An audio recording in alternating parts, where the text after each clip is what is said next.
मैं तोर मोहब्बत में धीरे धीरे खो जाथू।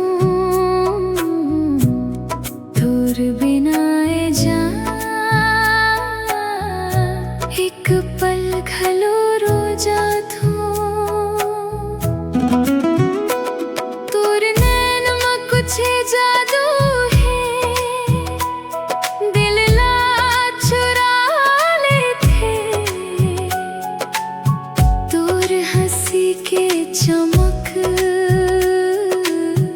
मोर दुनिया सजा देथे।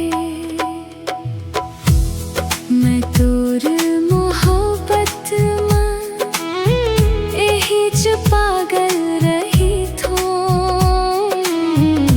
दुनिया कुछ कहे दे, मैं तो रच संग